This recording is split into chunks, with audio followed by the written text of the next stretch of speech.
Food, ararawan or susuhong. Kuha tayo ng isa, guys. Mainit pa. Ayan, oh. Yan, di ba?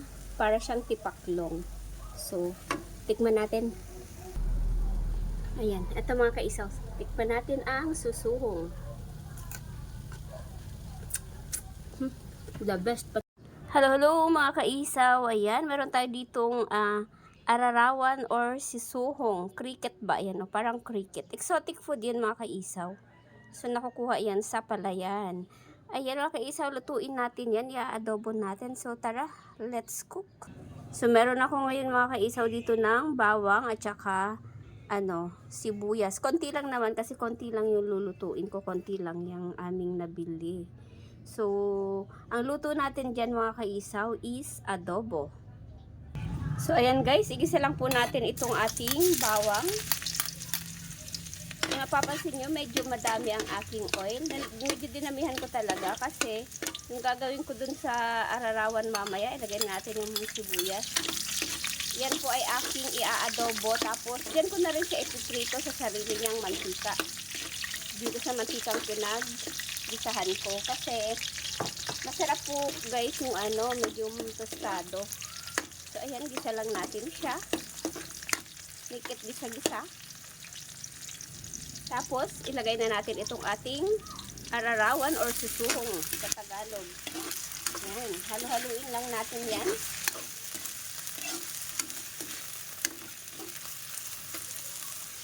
Yan guys, halo-halo lang. Then, lagyan natin ng paminta. Konting paminta lang. Lagyan natin ng konti pa. Haluin ulit. Halo-haluin ulit. Ayan guys, oh, ang tataba ng ating susuhong. Ayan, oh. Tadan! Sarap nito mamaya.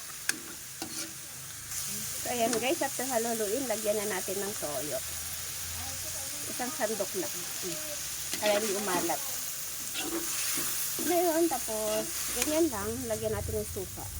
Ayan, dahil adobo siya guys, lagyan natin ng konting suka. Konti lang. Ayan. Haluin lang yan. Ayan guys, after halo-haluin, takpan lang natin yan. Ayan, para maluto, takpan muna natin. Ayan guys. Actually guys, tuyo na siya. So, yung tuyo na siya, luto na po yan. Pero ang gagawin natin, ayan po ay aking patutostahin. Gawin natin siyang crunchy. Ituprito natin siya sa sarili niyang mantika. Takpan lang natin ulit.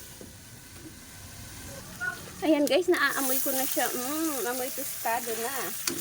Ayan. So, napiprito siya guys sa mantika na nilagay ko kanina. Yung ginamit kong panglisa, dinamihan ko na talaga yung mantika niya.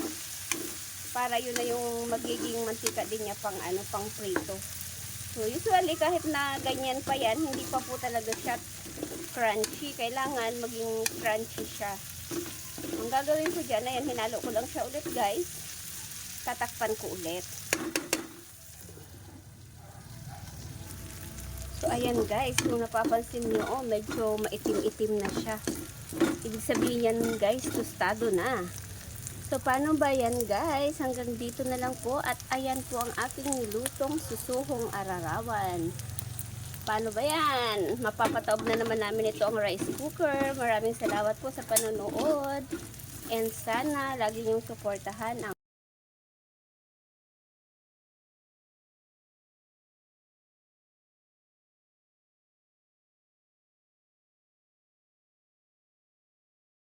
food, ararawan or susuhong. Kuha tayo ng isa guys. Mainit pa. Ayan, oh. Yan, di ba? Para siyang tipaklong. So, tikman natin. Ayan, ito mga kaisaw. Tikman natin ang susuhong. The best, panalo.